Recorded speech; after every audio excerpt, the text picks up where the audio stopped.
Good morning, PT Breakfast Club. Tony Maritato here with Dave Kittle. So, Dave, how's it going today? Feeling great, Tony. Good morning. Good morning. Before we get started, I know you're a huge baseball fan. So this morning, I think it was this morning, I was watching a segment and you and I have talked about the Savannah Bananas. This is amazing. So I need to dig into this more. The guy maybe who started the league, the guy who started this whole business, this news segment said that he had an offer. Somebody wanted to buy $1 million worth of tickets and he refused to sell the tickets. It would have been a premium on the pricing because he wants fans to get tickets. And he said that basically the way they do it, it's a $25 ticket, unlimited food, like all of this other stuff that comes along with it. Do you know anything about this? I'm completely ignorant to it. I know a bit about him and the organization. I don't know about their ticket strategy. So which angle you want to go at? Anything like what? Just tell the audience, like, what is this whole setup? Okay. Founded by Jesse Cole and his Yeah. wife. Jesse was a minor league pitcher. So he was drafted at some point. He was in the minor leagues. I think the Cardinals, but I can't recall which organization. He blew out his shoulder. And that was pretty much the end of his baseball career. And somehow, so he and his wife had bought a minor league team that was almost defunct or was defunct, something like that. So they bought a team and it came with like the stadium. I don't know if it was the real estate, but they bought some minor league team and the attendance was abysmal, like most minor league stadiums. And the tickets were really cheap. There was basically no significant supporting structures, and somehow I don't remember the whole origin story, but somehow they try to do things differently. They try to do more of the fan engagement. If you go to a minor league stadium, there's some mini show in between every inning, and sometimes there's even something going on during an inning while guys are pitching and batting, which is a little wild, a little different. And so from that, he saw and he started to curate the whole fan experience to be the number one thing. In the minor leagues, the number one thing is the minor league baseball game, because the big team, the big show, the major league team just cares about their minor league guys getting reps and the ones that are going to, grow and go up to the major leagues. They want them to refine their skills. And then, a majority of the minor league guys end up just making, I don't know, 40, 50 grand a year and like traveling and playing baseball, but they're whatever. So Savannah Bananas, it evolved into the fan experience and doing more for the fan over time. And then somehow it turned into this banana ball. I think they call it banana ball. I'll fast forward to more recently, like they've been on Netflix. I think on this podcast or somewhere else, I said that he will, in maybe 20 years, he'll be a billionaire from this. Jesse Cole. He is like the Vince McMahon of baseball. So Vince McMahon, who started consolidated a lot of the regional wrestling back in, I don't know, like the 80s and 90s, and Vince McMahon's father did that or whatever. So he kind of is like, has like the Harlem Globetrotters of baseball, or the Vince McMahon, WWF, WWE wrestling of baseball. And I could go on and on. I mean, I have a whole bunch of data points around the things that he's talked about. I follow him on Instagram. I've seen what they do for hiring, for attracting baseball players. A lot of the baseball players, by the way, are ex-D1 baseball players or ex-minor league baseball players. So they are legitimate. They can hit 400-foot home runs. They can do, they're catching fly balls while doing a backflip. Like things that they can do are ridiculous, but it's different rules. There's like, instead of 9 innings and whoever has the most runs after 9 innings, it's like you win each inning. Each inning is like a mini game. Yeah. You get extra points or something. There's a whole bunch of other crazy rules. If a fan, this is the one that catches my attention and everyone else's the most. If I'm batting for the Savannah Bananas and Tony Maritato is in the stands or anyone else is in the stands, I hit a foul ball into the stands. If the fan catches the foul ball, I am out. I mean, that is just ridiculous, crazy. So if you're a baseball purist, you might not like it. If you are, you have 2 or 3 kids or whatever, and you're looking for something that's different and out of the box and engaging and all that, that's what this is for. It's so amazing. And we've seen examples of this. So like you've got the Harlem Globetrotters, which have been around forever. And then you see on the flip side, football, they've tried multiple alternative football leagues, but they've never really taken off. Nothing has really gained any traction. I'm fond of saying, and it's the Albert Einstein quote, and maybe it was never said by him, but insanity, the definition of insanity is doing the same thing and expecting a different result. And when I look at therapists, PTs, OTs that are going into practice and they're doing what everybody else has already done and everybody else is failing at it, and they're going to try and do it the same way, it just makes no sense. So for something like this, pun intended, coming out of left field and doing something completely different, it's inspiring, it's exciting. And like, this is where I think we need to go to look for these kinds of ideas. How do we take something that just seems completely off the wall and be like, yeah, this is what we should be doing. I love them. I love what they're doing. We have a local, like in Dayton, we have the Dayton Dragons, which is a minor league team for the Cincinnati Reds. I prefer going to the Dayton Dragons games because, like you said, there's entertainment between every inning. There's all this other stuff. The stadium is smaller. You're closer to the field. And these are pro players, like we see them right before they move up to the major leagues. So they're just as good in terms of quality. But there are so many lessons we can pull from so many other businesses.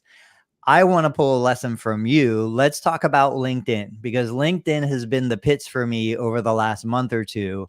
I had gotten really excited. I had gotten on LinkedIn sometime last year, maybe August last year, and it was doing great. And then lately, it's just it's so hard for me to build any real engagement on there. What are you doing on LinkedIn? I don't think I'm doing things that much different from you. I don't really care about engagement per se. Like maybe you're looking for more comments, more shares, more conversations. I'm kind of like on and off of LinkedIn. I'm not always like engaging and having, comment threads and things like that. But I did post something about yesterday. I posted all over that LinkedIn is the most underrated tech tool, and we can go into some of my thoughts around it. But I don't think I'm doing that much different than you. We've compared numbers, and you like 2x every post that you post you get like 2x the amount of views than mine. So maybe I'm posting too much, or I'm doing more of these self-serving posts because I'm trying to I'm resharing previous episode links or previous thumbnails or whatever of my show.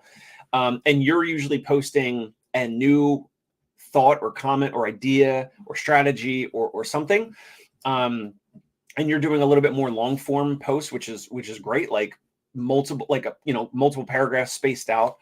Yeah. And I think that's probably why you beat me on views per post. But let me ask you, so are you looking for more views, more comments, more likes, more shares? Like you're posting on LinkedIn, like what is your goal there? So when I jumped on LinkedIn, the whole idea was, okay, this is a pretty bland, lame experience. Like I never used LinkedIn before. I got on, I was like, oh, this stuff is horrible. It's just so boring. Nobody cares about any of this. Plus, you hear Gary Vee and you hear other influencers say it's kind of underpriced attention. So I thought, okay, well, let me get on here. Let me see what's going on. And you're right. I tend to share similar ideas from Facebook to LinkedIn. And they're ideas that I genuinely want to work through in my head. So one of the ones that I shared recently on Facebook that got a ton of engagement was, if you're in a third-party payer model. So like I take all insurance.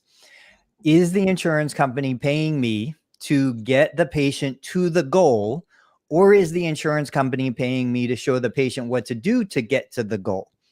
And in my feeling, my estimation of the policy, when I read it and I look at it, The insurance is paying me to show them what to do. So if I have a patient who's having challenges getting from sit to stand independently, and I evaluate that patient and I determine that patient can be independent with sit to stand, my job, what the insurance company is paying me to do, is to show them what to do, pick the exercises that are most appropriate for the patient at that level, and then let them do it. Like, get out of the way. They're not paying me to continue to treat and motivate and encourage and do all of the things that you do, because your boss is the patient. My boss is the insurance company. Now, when the switch flips and the patient wants to be my boss, when the patient wants to pay me for the experience, the patient can choose. And if they want to choose to pay me for the motivation and the jokes and the fun and the excitement, they can pay me for that. But the insurance company is not paying me for that.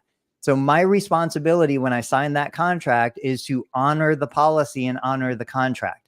And multiple times throughout all insurance policies, it says basically the same thing. Like, it has to be reasonable and necessary, not just necessary. And so the reasonable element is, okay, patient has, Parkinson's, a little cognitive decline, difficulty remembering things. I show them what to do once. Maybe I review it a second time. If I'm going on a third visit and doing the same thing, that is beyond the scope of what the policy should cover. That is not what I should continue to bill to insurance. So anyway, that got a bunch of engagement because, of course, there are a lot of therapists. They want to help people. They know that they can deliver value. I believe they're confused about what they're getting paid to do, because they've been kind of in this model of, you are the patient advocate. You have to support your patient, which is all true to an extent. And so Facebook blew up, lots of back and forth, lots of different perspective. LinkedIn, crickets. And to be fair, I was getting like 10 to 15,000 impressions a week on my posts. I'm looking at it right now. Over the last 7 days, I've got 3,000 impressions.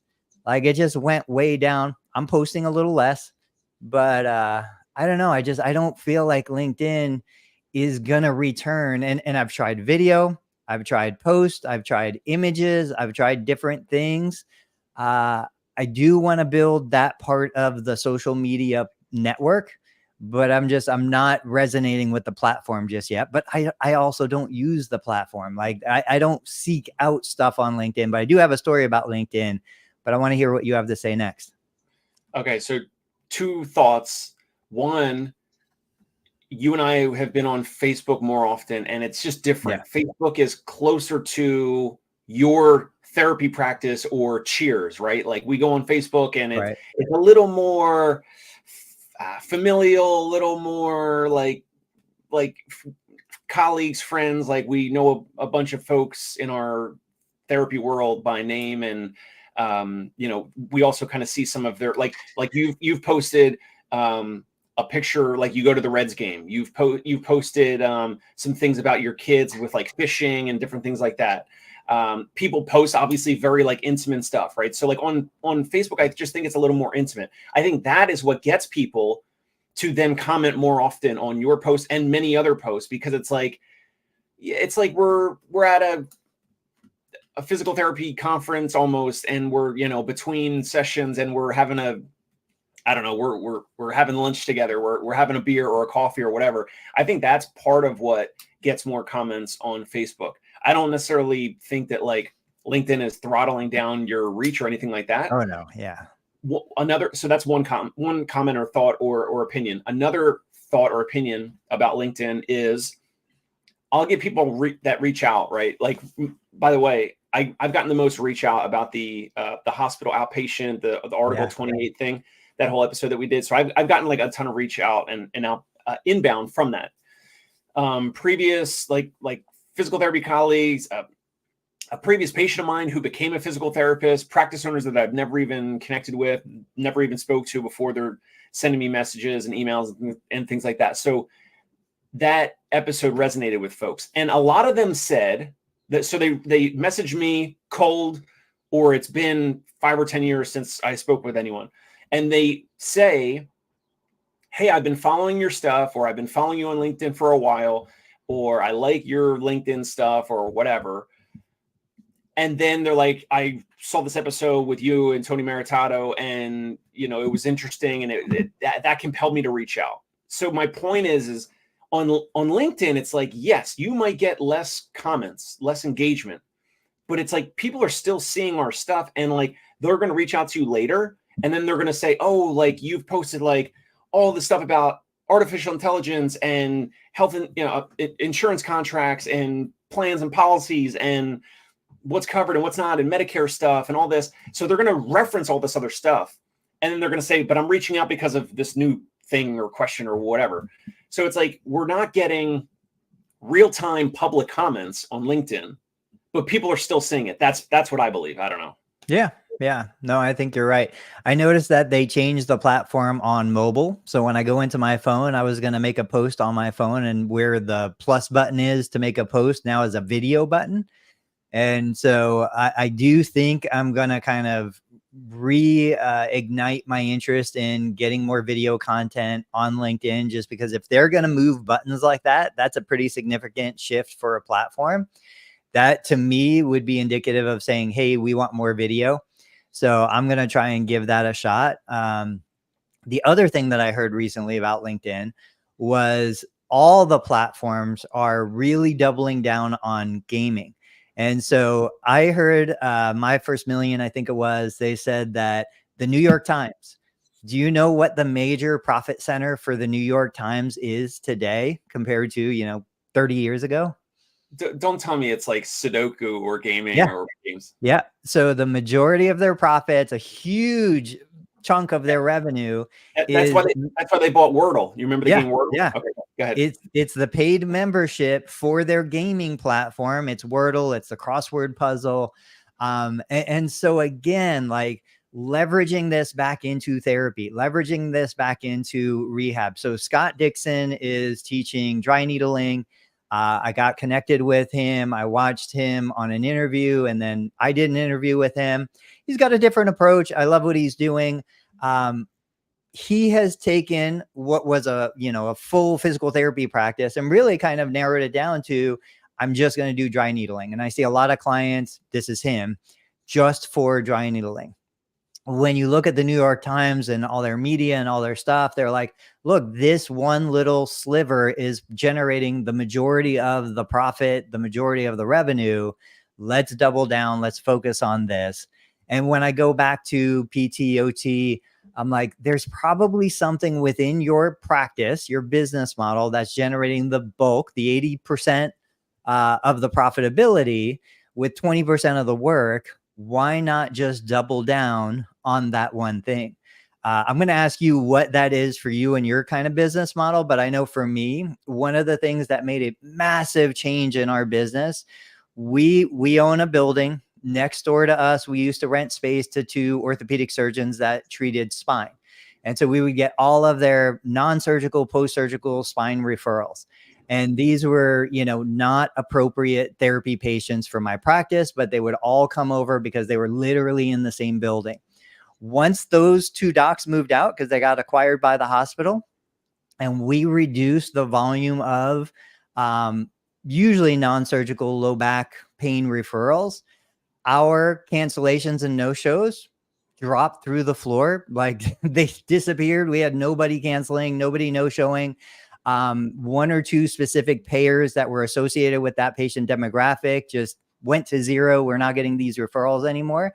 And it completely changed the trajectory of the business. It completely changed the business systems. We didn't have to worry about, like lost productivity. We didn't have to worry about cancellation fees. We didn't have to worry about rescheduling.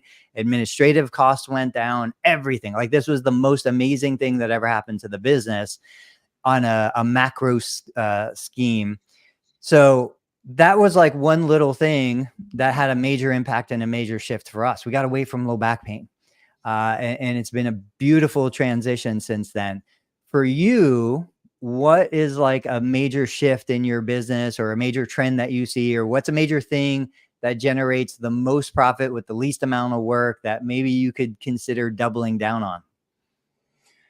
The biggest thing is Google. And so it's a hybrid between Google Ads and just the free exposure on Google Maps. I, dude, I don't think I would have a practice without Google Ads. And this is going to sound crazy. Like, I know, listen, I did an episode a little while ago by myself, solo episode about, I called it the steroid method, about referring patients back to a physician, or referring patients to a physician first before getting referrals. I'm serious, Tony. I barely get any physician referrals. Like, there's one that's like, I'm very, a podiatrist we break bread with, we meet up, whatever. Like, but for the most part, I mean, I get a bulk of our new patients and clients from Google. So at any given time, I'll turn up Google Ads to several $1,000s a month. At the most, I think I've spent $7,000 to $8,000 a month. I've documented that publicly, and then sometimes I turn it down. But I also get new patients just from the Google business listing, being on Google Maps and having an account. Yeah, there it is, the steroid method. So that works. But I mean, I get some referrals from physicians or hospital systems, but it's like, and nursing agencies, but it's like, I don't really proactively go out and market, because that takes, I mean, you should do it, but I just don't. Like, my biggest thing is that I do Google Ads because I can turn it up and down. And I just know that it works. And then all of the other things work as well, but that takes longer, right? It takes longer to build relationships and meet up with physicians and, bring lunch and all the things that Tony has done and everyone has done before and still does. And all that stuff still works. But for me, Google, it's not even close. Now, of course, we get word of mouth. We get referrals from word of mouth and previous patients reaching out to us for their spouse now, and that's happening all the time. But it's not really predictable, right? But if someone put a gun to my head and said, "Hey, you need to generate 50 leads, 50 prospective patients in the next 30 days or whatever," what would you do? I would just go into Google and I'd be like, I have access to my bank account, right? Okay. So I would just turn it right up. I would just turn up all my ads that are already in place. And then anytime I turn them down, I just turn all the daily budgets down to $1 a day. So I'd never pause the campaigns. Google loves that. But I also get the free juice. I get the free juju from Google. Even if I have my ads turned down to $1 a day, I still get people finding us on Google, remarking about our Google reviews. Oh, I saw this review. Sometimes people are like, I recognize this name on this Google review. Is this guy I used to work with? I'm like, I don't know. Like, so Google by far, it's not even close, is the biggest driver. And it's wild to think about, because Ron Miller, when I was partnered with him with the coaching stuff, he had a Google Ads guy that like set his up, and then he set mine up. And at the time I was only paying also, this is like, I got lucky. This was a steal. He was charging like $200 a month. And this was 2017, 2018, something like that. And he was doing $200 a month. Now people will charge you $1,000 to $1,200 a month to do exactly what he was doing, which is like managing the account, logging in, changing keywords, updating things, optimizing all the things, that Google gives you little tips and suggestions. I would still be, if I needed to, if I had to, I would pay someone $1,000 a month to just manage the account if I needed it. I don't really need it right now, but I certainly would. And it's not even close in terms of the time and effort to move the needle in my business, in my practice. I'm telling you, you need to make the video. Google for physical therapy, Google for mobile therapists, Google for X. That's the video that you need to make. Before I move on, so you said LinkedIn is the most underrated tech tool. Yes. Is that just in regards to connecting with other professionals, or did you have anything else that you wanted to mention about that? Yes, thank you for bringing this back. So I wrote out several things. I posted this on Facebook. I also posted it on LinkedIn, and I was going to tweet it. I don't think I did. I forget. I try to, like Tony, I try to do best practices like Tony, and I try to get my thing, my idea, and I want to share it across as many platforms as I can. So I did that. I got some feedback as well. So I posted last night, 12 hours ago. LinkedIn is the most underrated tech tool for finding new jobs, companies, or bosses to work for if you're an employee, seeing new ideas to potentially implement, which would be anyone, getting more new opportunities, that's for anyone, connecting with the smartest people in your industry, anyone, or learning about a new industry, which would be anyone. Like if you're gonna, I don't know, if you're gonna leave physical therapy, if you're gonna go anywhere else, like you could learn on Google, and you're gonna learn on YouTube, and then I certainly suggest you learn on LinkedIn, because you can see what people are posting about, what people are complaining about, what people love about whatever their industry. Obviously getting B2B customers, like business to business. So like, the EMRs of the world, like, of course they're on LinkedIn because they want to be in front of practice owners and they want to sell their software to practice owners. And then also recruiting and sourcing new candidates, which is any business owner watching or listening. So yes, LinkedIn ads work. Yes, Indeed ads work. Manually prospecting, we talked about on the show before. Going on LinkedIn, you could do it. Your admin, you could have a virtual assistant do it, and you could be manually messaging a short message. I gave examples on the show before. Potential therapists and candidates, PTs, PTAs, to message them to do manual prospecting, even like for you to always be doing. And by the way, can you just put that back up, because I missed what Jeremy said. Jeremy Sutton, he posted this after my post, right? Is that it? And so Jeremy Sutton down in Louisiana, he posted, what do you think are the best methods for connecting to business owners on LinkedIn? Okay. This is fairly easy and straightforward. It can't be salesy. Tony's done a lot of examples of this with PT Spotlight over the years. I would, and I mentioned this, I think Jeremy already knows this, and he's probably watching live. Jeremy, we should have had him call in, because I love his Louisiana accent. We should have had him call in, and maybe we can have him call in another time. So Jeremy, we've talked about this, man. We already talked about this. You reach out to business owners. You should just start a random show or podcast, or you don't even have to name it. Just like, hey, we're going to be on Zoom. I'm going to record it. And you, the practice owner, so Jeremy Sutton has a mobile practice in Louisiana, start interviewing business owners around Louisiana, people that own bars, restaurants, hair salons, barber shops, HVAC company owners, plumbers, lawyers, accountants, people who own those firms, politicians, whoever, like influencers, whoever it might be, and just interview those folks just like this, and take Tony's tips. Like, I think you've done like 5-minute, 10-minute, 15-minute max interviews with these folks. So it's not even a big ask on their time. And then you're going to say, hey, I'm going to just post this online, and like, maybe you get some free exposure. And I suggest, Tony, and Jeremy, when you reach out to these people, if you don't already know them, my thing that gets the best response is at the end, I write, no cost, comma, no catch. So like when I reach out to people that I've never even talked to about coming on my show, and I don't even know if they're going to, like, usually they're going to be a good fit because I see how they post on LinkedIn or whatever, but I've never heard them speak. And I'll say, hey, interested in a potential interview, ? No cost, comma, no catch. So that they know there's no ulterior motive. I'm not going to say like, oh yeah, like let's schedule this interview and it's going to be $100. Like, no, it's free, and we're going to get you some free exposure. Jeremy, that's how you do it. That's just a little mini masterclass right there. And I think Jeremy has started doing, I know he's got a podcast going. I know he started doing interviews. He's doing outreach. I agree. One of the things that's interesting about LinkedIn is the way that you can repost or reshare posts. So a lot of times I'll start to comment on somebody's post and be like, oh, I should reshare this with my comment as a new post. The original post gets notified. That obviously initiates the goodwill.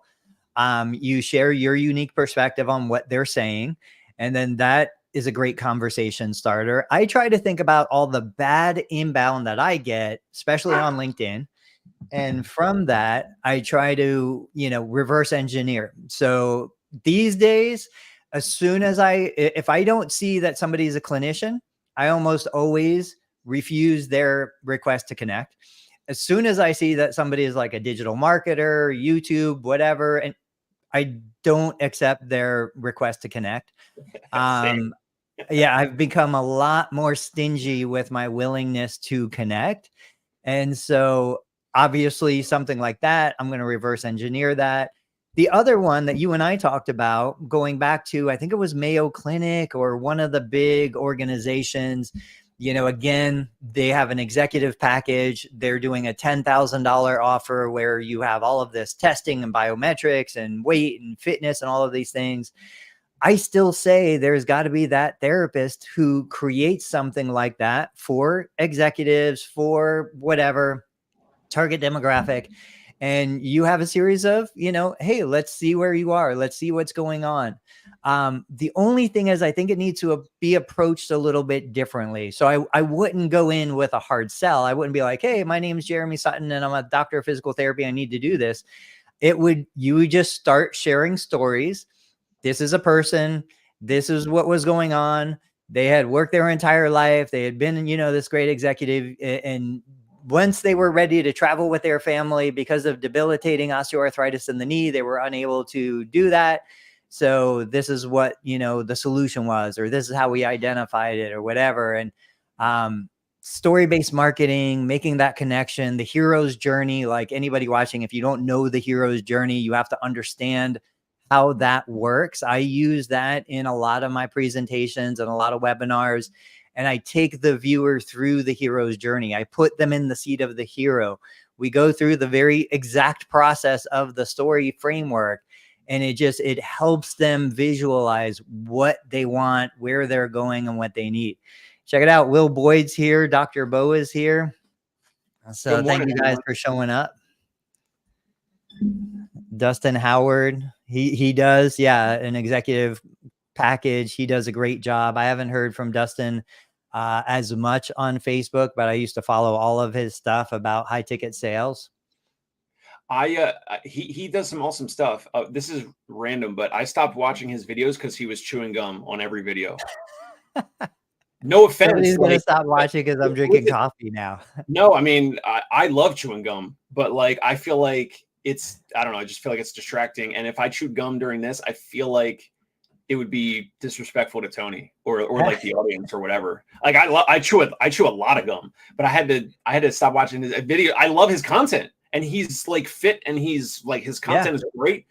Anyway, it's just some feedback live. Sorry if that offends, but no, it's funny. I hate chewing gum. Everybody offers me gum. I never accept gum. I hate chewing gum.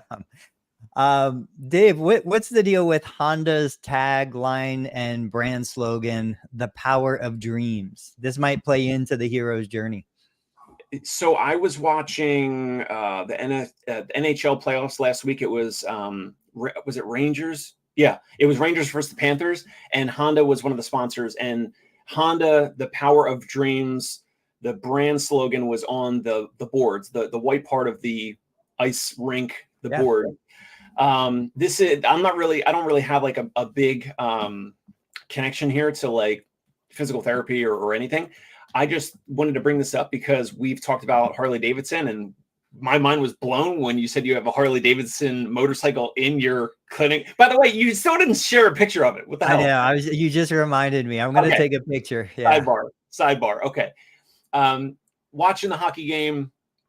My wife's a Rangers fan, and we had family from South Florida here last week. They're Florida Panthers fans, so we were having a great time. And the Honda slogan, "The Power of Dreams," it has nothing to do with a motorcycle. I'm such a business nerd. Like they're watching the game and they're like talking smack back and forth, and I'm looking at Honda's "The Power of Dreams" brand slogan. Yes, Will Boyd missed the first time you mentioned it, but yes, Tony has a Harley Davidson motorcycle parked in an exam room in his office. The room has no door on it for whatever reason, and patients ask about it. I'm very confused as well. And Tony was supposed to share a picture, so he has not yet, and I need to see it. Anyway, so we're watching the game, and I see the Honda, "The Power of Dreams" brand slogan. And we talked about Harley Davidson before. We talked about like community and branding and all that. And I thought it was so cool that their slogan is it creates like this like big thing, right? At the end of the day, they're literally selling some metal and 2 tires, a place to put some gasoline and a clutch, and this vehicle with 2 wheels, can travel 60, 70, whatever, 80 miles an hour. But the brand slogan is about the experience. And I just think it's a little bit of a nerdy business thing of mine, but it's genius. It's genius. It's not saying like, finest craftsmanship, finest motorcycle craftsmanship, which is what we often do in physical therapy and the healthcare world. We talk about like the manual therapy and like the dry needling or whatever. It's like, let's learn from these multi-billion-dollar companies, these companies that have been around for, I don't know, Honda's probably been around for at least 50 years, maybe closer to 100 years. And their brand slogan is talking about power of dreams, the experience. I mean, how cool is that? It's just, I think half the audience is going to say this is nerdy. Who cares? Move on. But like, I think it's genius, and it's not talking about the actual item, the actual physical item. Yeah. And for context, Honda was incorporated 1948. So okay. 80-ish years ago. One of the things that I remember early in my, business ownership career was I was like, well, geez, a company like Honda has billions of dollars. They need to do marketing right. I'm just going to copy the marketing they do.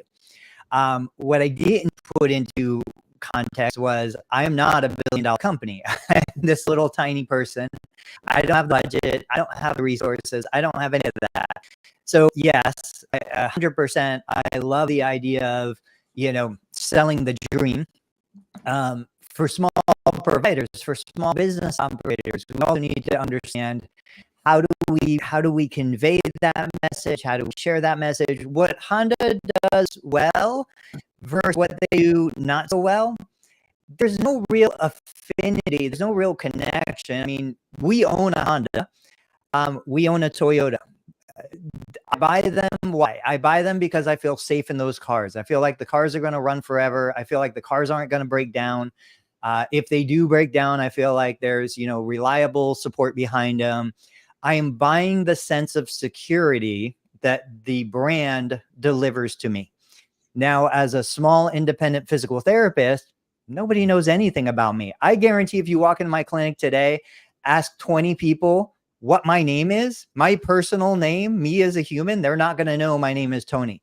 They're just going to be like, oh, Jeremy, Tony, Jason. They have no idea. They don't know the name of my company. They don't know anything.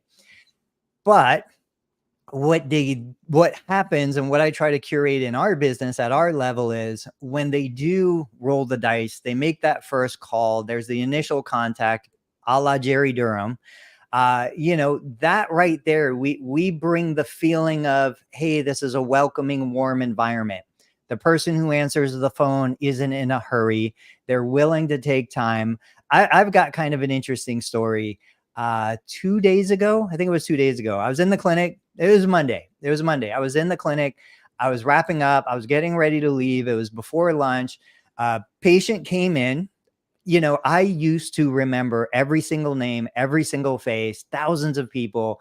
I am not that person anymore. My brain doesn't work that well anymore. And so I kind of knew that I knew this person, but I have no idea.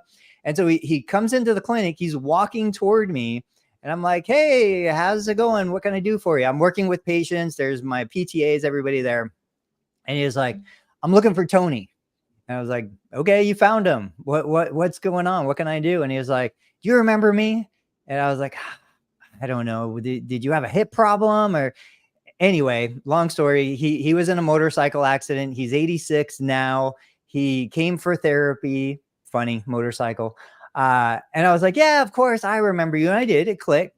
And he was like, listen, I broke a tooth. I was trying to get to a dentist. I don't know where the dentists are. I can't see. I have to turn my head and there's a small frame of, view that I can look through. He was like, I need some help. We're not dentists. We can't do that. But we are a small community physical therapy clinic that will do pretty much anything for anyone. So my admin person took him to the side, sat down with him, started calling dentists around the area, found a private practice dentist that was willing to accept him, got the paperwork faxed to our clinic for him because he can't get that, She sat there for an hour through her lunch break. I didn't tell her to do this. I was like, listen, you could tell him to leave. You don't have to. The guy walked to our clinic from his house 3 blocks away because he can't drive. So he walked to our clinic because he knew we were there. And like, this is the kind of experience that we can deliver. And it's not because I'm paying them more. I'm not giving her a bonus. It's not, there's no financial incentive here. She is a good human who sees a person in need and wants to do something to help that person. And so capturing that in the language, capturing that in the messaging, that is the biggest challenge. But if you can do that, when you can do that, I think you can show potential clients what it is that makes us unique, and the hospital therapists are amazing. I would never take anything away from them professionally, but they're not going to do that. They can't do that. They don't have the resources to do that, and so I think that's like a unique experience that we can deliver that nobody else can, but we have to let the people know that we do that. Okay, so she helped him with the paperwork, and then what? He walked home, or did you guys Uber him to the dentist, or like, or you drove? No, he did walk home. She got him the paperwork, sat there, they filled it all out. She talked to his daughter. His daughter is going to get him to the dentist appointment when, the time comes. And that was it. That was the end of that experience. Now, again, he's gone. I have no idea. Hopefully he does well, but it's just, that, like, when we talk about hiring, when we talk about interviews, I don't care about clinical skill. I don't care about billing knowledge. I don't care about any of that stuff. I try to identify the person who's going to do the right thing in that situation, no matter what, because they're just good people and they're happy. I try to hire for goodness and happiness, because those are two things I can't change. I can't make you a good person. I can't make you a happy person. And frankly, that's why I don't hire a lot of people, because it's hard to find those things. It's hard to find people who are genuinely happy no matter what. This is why it's great to hire anyone who previously worked in the service industry anywhere, like hospitality, waiter, waitress, whatever, because let's say you're a front desk person in, I don't know their age, but let's just say she was interviewing for a new job 10 years, 15 years from now. If that person's interviewing her and that interviewer says, hey, tell me about a time when you had a difficult customer. Oh, you worked at a therapy office. Tell me about a time you had a difficult patient. Another question. Tell me about a time when you did something at that physical therapy office that you were proud of. And she might recollect this story, and that shows and conveys her empathy and her generosity of time to that potential employer. So I agree. Like, these are the things that we need to ask currently to any potential candidate, anyone that we're interviewing. And you're right. Like, it's hard to hire in general, but you need to be asking some of these things, because these are the things you want to pull out, and the skills can be taught typically, but these are the empathetical components that are just vital for any of us that are hiring. So if you're not asking this question, you should. And any future employee or any future employer should be asking those types of questions to identify that type of talent.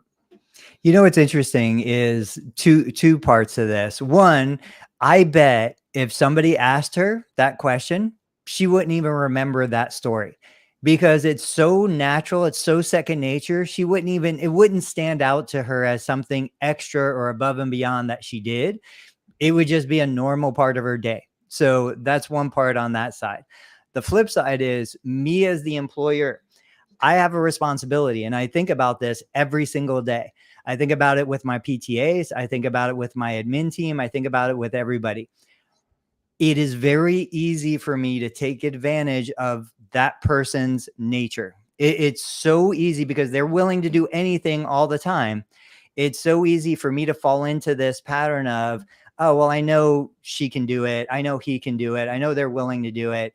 When I start an initial evaluation with a new patient, and maybe it's a challenging personality, to say it politically correct, I intentionally keep that person on my schedule, because I know I have the easiest schedule in the clinic.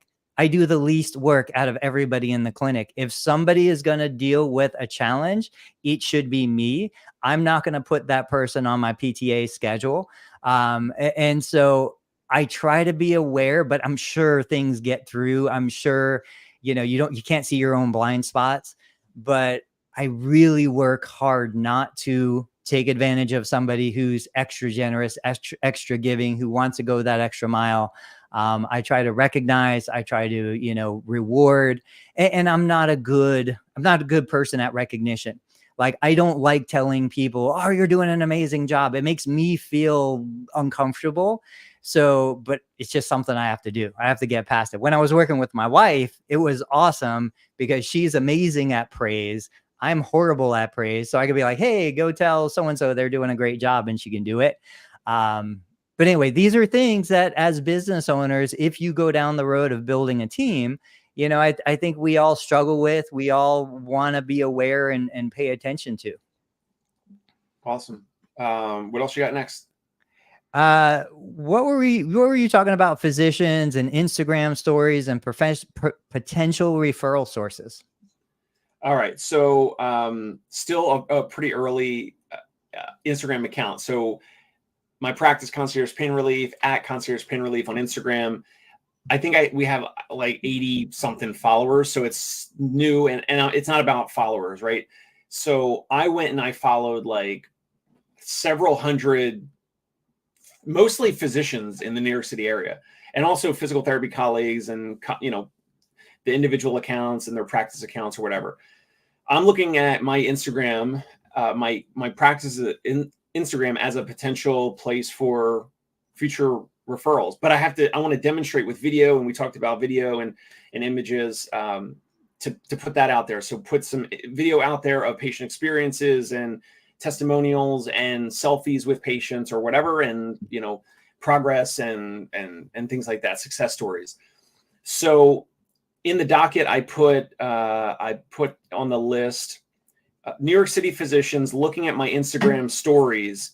And these are all potential referral sources. So this, Tony. I know you don't really post stories, but when you post a story on Instagram or Facebook, you can see who has viewed it. You knew that, right? Yeah. Okay.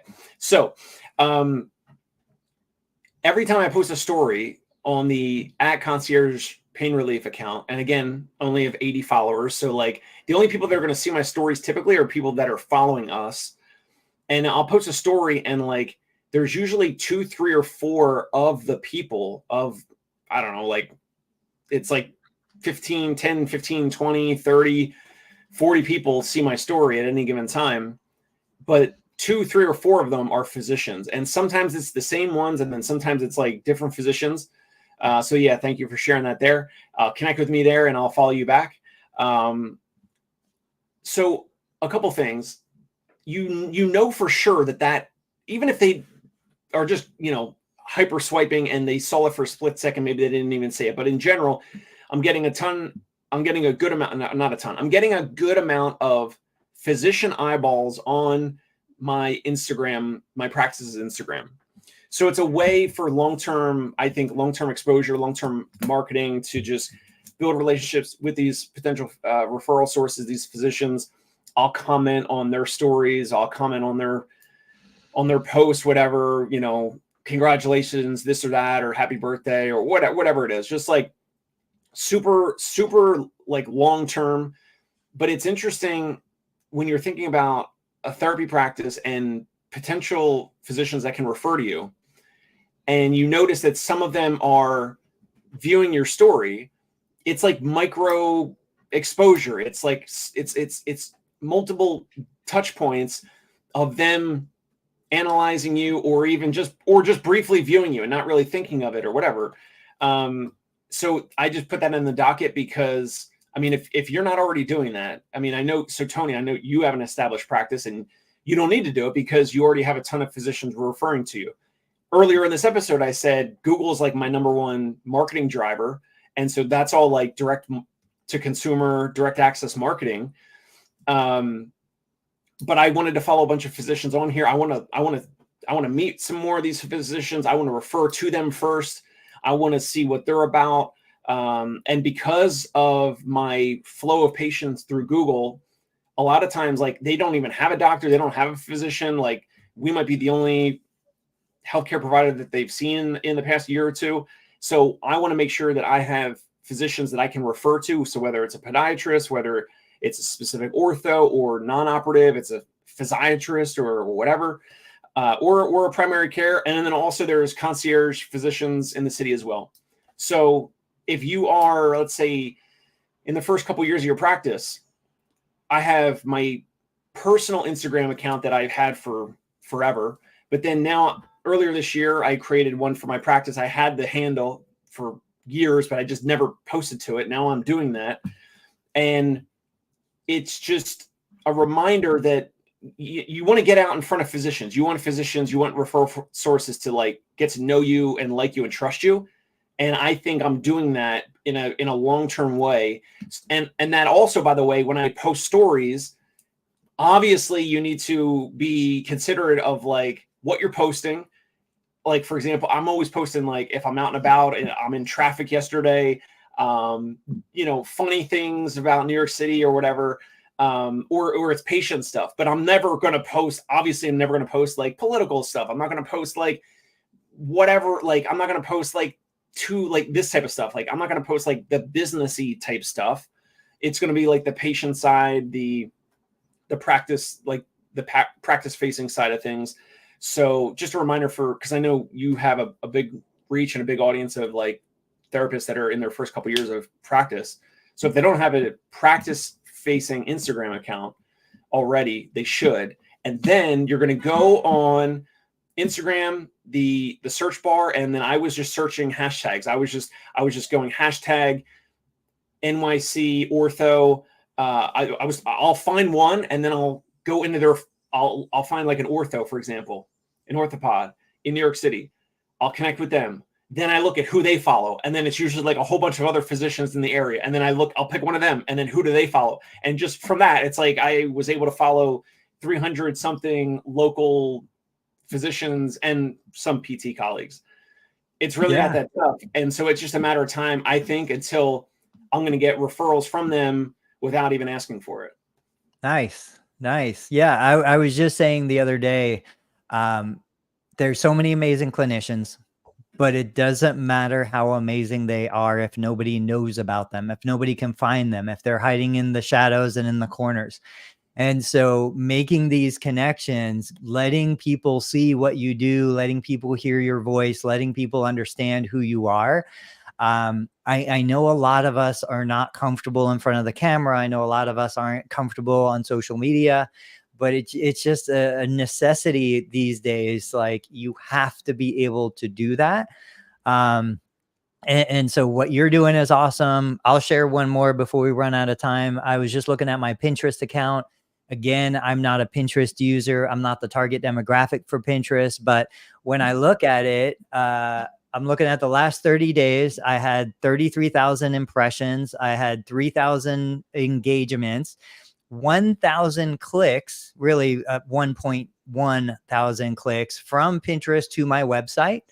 And I don't have a ton of stuff, and I have a tiny, tiny audience compared to other therapists that are on Pinterest. There are therapists on Pinterest with millions and millions of monthly impressions.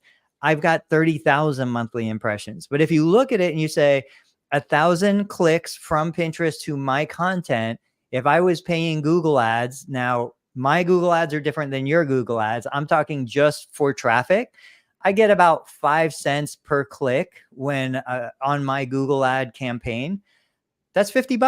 $50 for 1,000 clicks, 1,000 people that come over to my website to see my content, to read, my articles.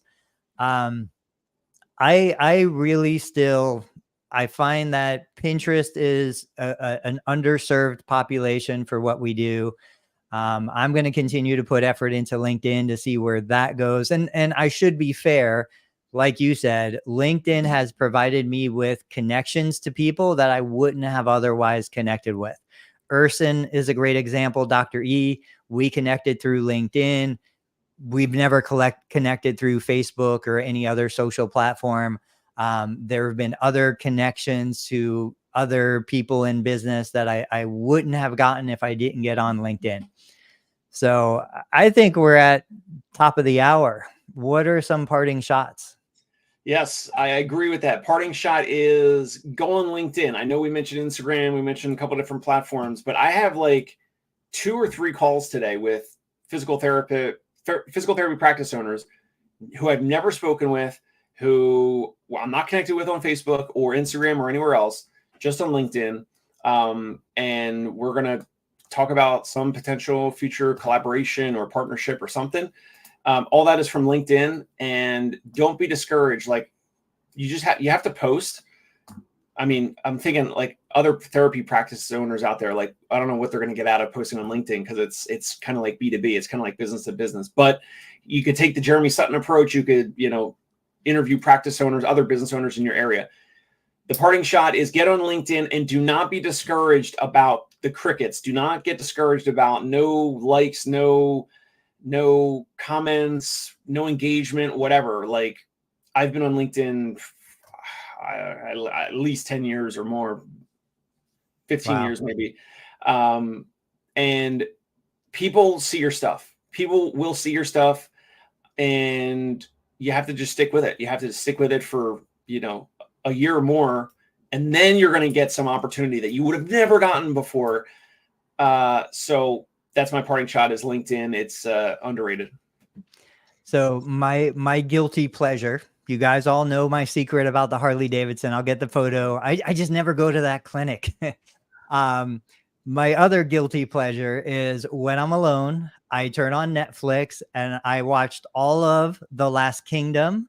And now I'm starting to watch a different Viking, series. And it just reminds me, as we were talking this morning, the hero's journey. Research the hero's journey, understand the hero's journey. It applies to so many things in life.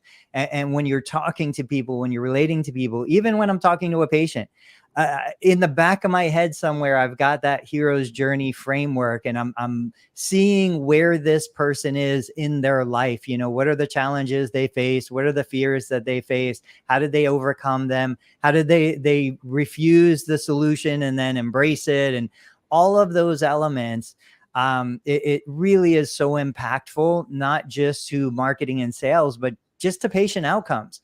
People are their own hero in their story. And if you understand the narrative, you can help them achieve better clinical outcomes simply by acknowledging all of those aspects of their own hero's journey. Guys, don't forget, every Tuesday and Thursday, 8:30 a.m. Eastern, we are going to be here. We've got some new topics coming up for next week. Dave, thank you so much for joining me again. Thank you.